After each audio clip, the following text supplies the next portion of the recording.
So today I woke up and I had the urge to sculpt a llama, but who's also a superstar because I think llamas deserve more recognition. Hi, I'm Anna and I love drawing, sculpting and creating silly stuff that are also really useless, but that's okay. So actually, the llama I ended up sculpting turned out really different from my original idea. Yeah, it all started when I challenged myself to fill an entire sketchbook in 7 days, which was a stupid idea, but not the point. And I was kind of running out of inspiration, so I just started drawing silly stuff, and that's when I drew a little llama character who, actually, now that I think about it, looks more like an alpaca. But back then I was young and ignorant about the differences between those two species. As you can see, the outfit was originally supposed to be sportier and more inspired by 80s aerobics and fitness outfits than what I eventually went with. So yeah, I just can't stick to a plan and I constantly change my mind. So yeah, that's a real problem. I'm so indecisive. I don't know how people make choices and just know what they want. I wish I were like that, but I'm not. So now our little llama character has to pay the price.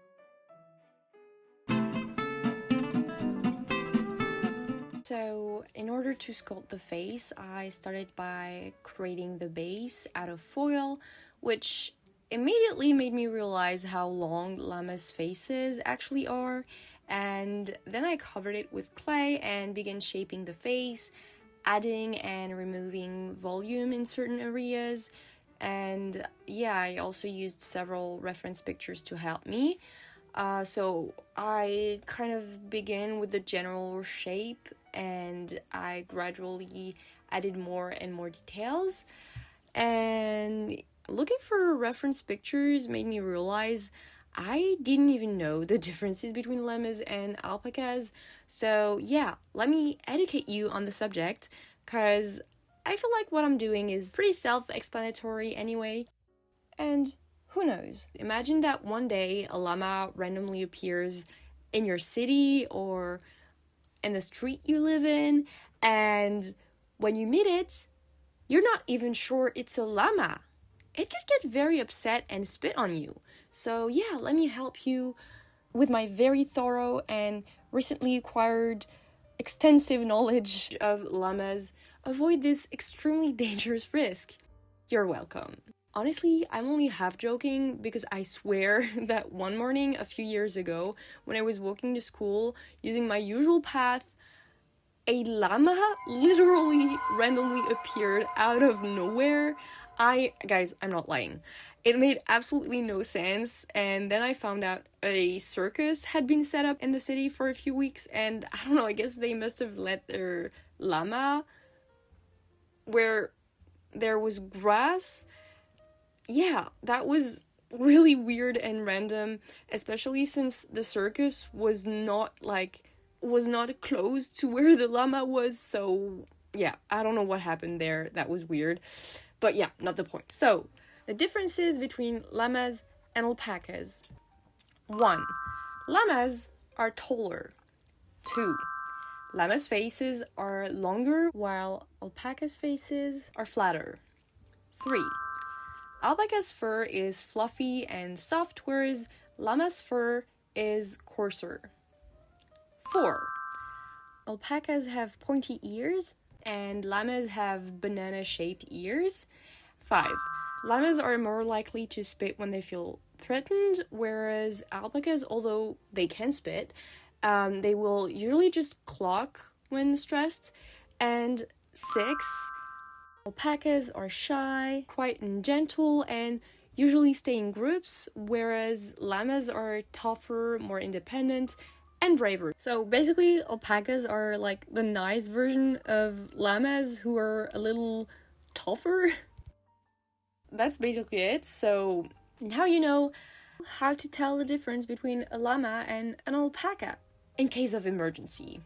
This whole investigation made me think that maybe I should create a shy, introverted alpaca assistant for Giselle. I don't know. Might be a fun idea. And also, in the last video of my sculpting series, I hid some clues about what I was going to sculpt next, and one person actually found them all, so thank you so much to that person to actually take the time to search for them. It actually really made my day. I thought it would be fun to do the same thing again in this video and hide 3 little clues. So yeah, let me know if you find them and if you know what they mean.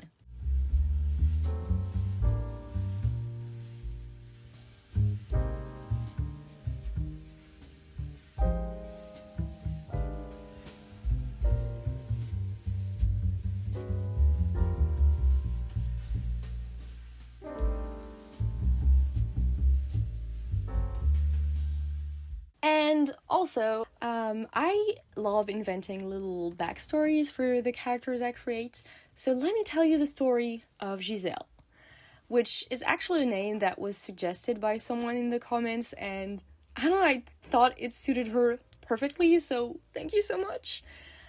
So Giselle knew who she was from a very early age. She knew she was meant to shine, meant to be a star. It was simply her destiny. Does she sing? Does she act? Does she juggle? Does she play the trumpet? Who knows what she actually does? All that matters is she is a star, and she's famous in the entire Twinkle Down kingdom. You may have noticed that her vibe and style are very different from the other characters I've created so far, who I'd say are more celestial and magical looking. And yeah, I really wondered how I could make her fit into this little world, and the answer is, she just doesn't. And besides my inability to stick to a cohesive theme, the other reason is that Giselle, at her core, truly believes she's different from everyone else. She wants to stand out. You could say she has kind of a main character syndrome, and yeah, she's a diva.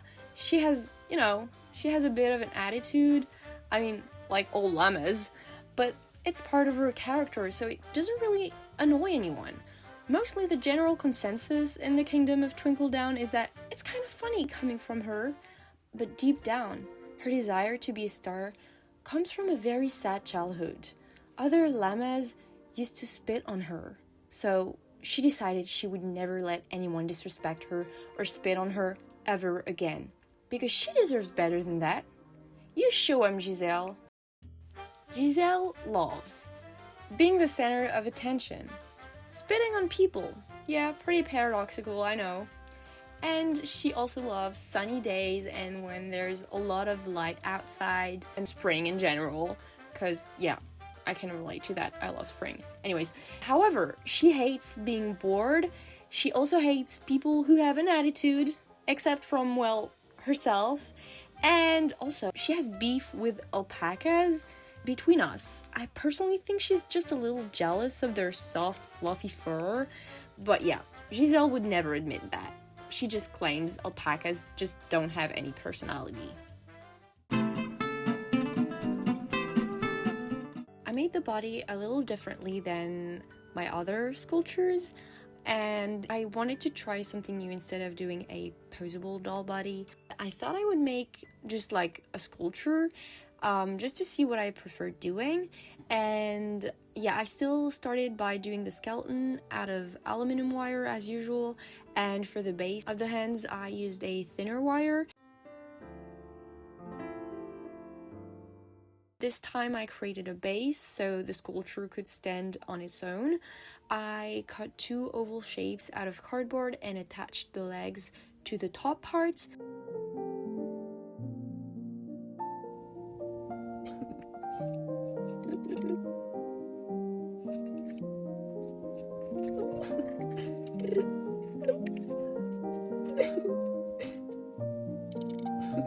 To make sure that the sculpture wouldn't fall over, the base had to be heavier than the body, and since I'm trying to only use what I already have at home and recycle stuff I don't really use, I found some old heavy nuts and glued them in between the 2 cardboard pieces, creating a sort of sandwich, except I wouldn't eat it.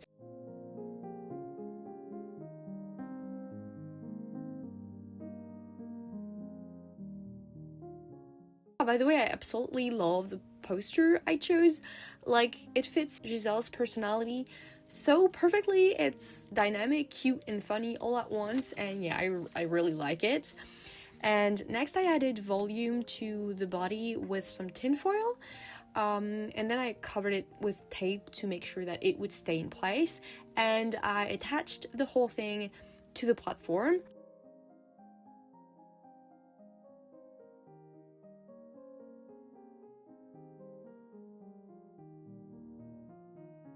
I didn't really feel like using polymer clay for the body, so I went for a sort of paper mache technique.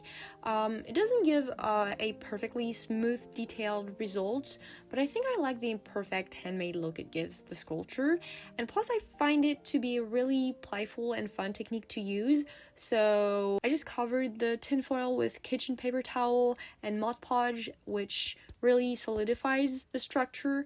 And the only thing is that coating the fingers was a little tricky since they were so tiny, and that's when tragedy struck.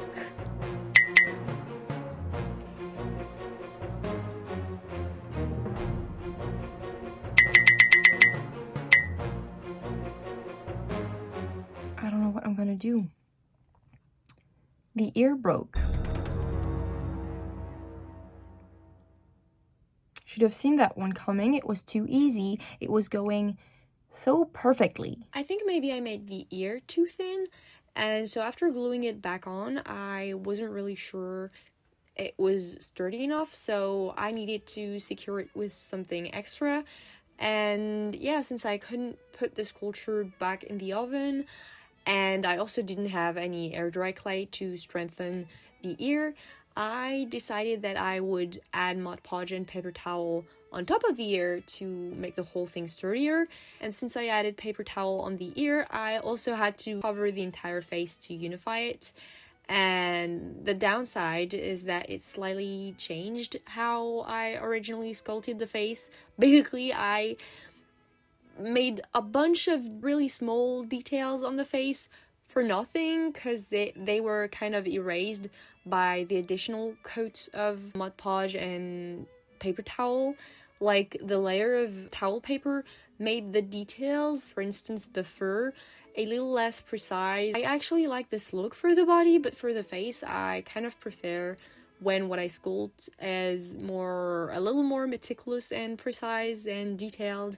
So yeah, I was a bit bummed because it took me so much time to sculpt the face, but yeah, it's not catastrophic, and at least it ties the face to the body and makes the whole sculpture more homogeneous. After also covering the base with paper mache, I tried creating llama's feet with paper towel. I had no idea llama's paws looked like that, and I think they're really funny looking.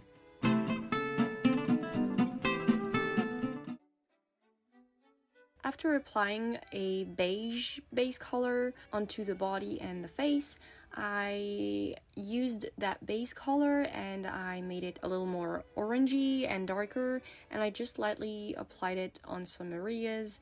For instance, the eyes, on top of the ears, on the knees, the knuckles, and the elbows, basically the parts I wanted to enhance.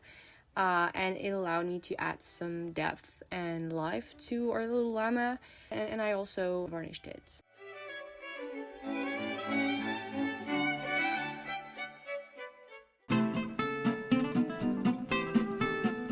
I had the terrible idea to try to make the outfit out of paper for some reason. I don't know what got into me, but I ended up hating it, and I just removed everything after having wasted a bunch of paint and paper.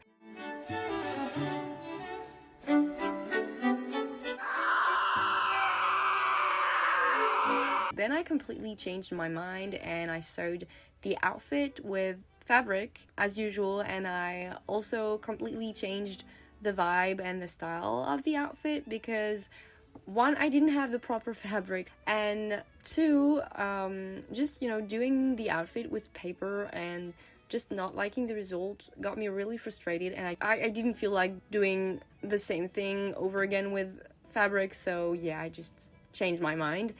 And let me tell you, I don't usually really enjoy sewing, but I surprisingly found it really more fun than when I tried using paper. And yeah, also I think I just made a revolutionary discovery, I mean, to me, when I started using Mod Podge to cover the edges of the fabric instead of over sewing it by hand. It just changed my vision of sewing, and I don't know, it just makes things so much easier and more fun to make.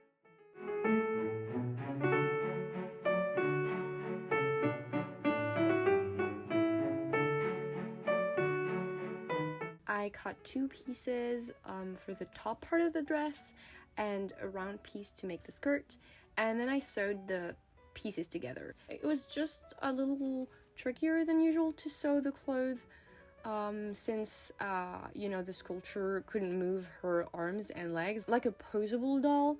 I had to sew the majority of the clothes directly onto her body. I usually just do it on the side and then put the clothes onto the doll. I hadn't thought about this since I was originally supposed to make clothes out of paper, but it still worked out, so that's nice. For the skirt, I used some loose thread to create some folds and also to add volume and movement to the skirt.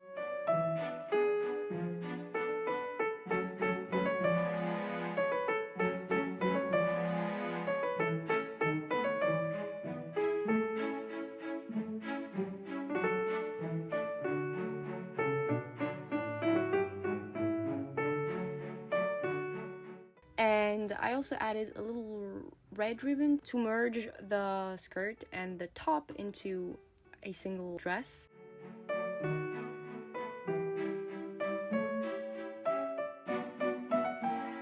I also painted the base in what I thought would be fitting for Giselle's personality.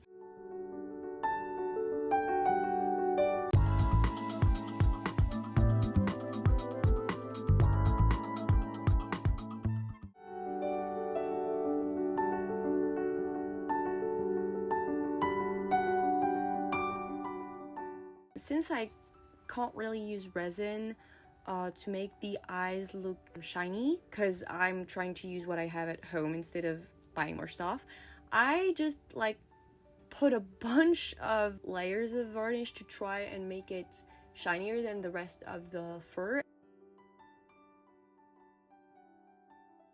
I also wanted to add her some jewelry, so I started to make a chain bracelet. Come on.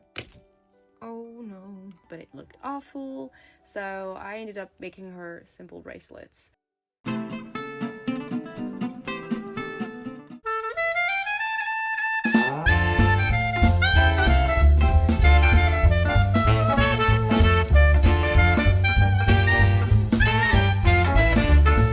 I like the way she turned out. She's really funny looking, and although I'm not really sure that her dress 100% gives her a superstar appearance, it was nice to experiment something a little different than usual. I hope you have a wonderful, beautiful rest of the day, and I'll see you soon. Bye!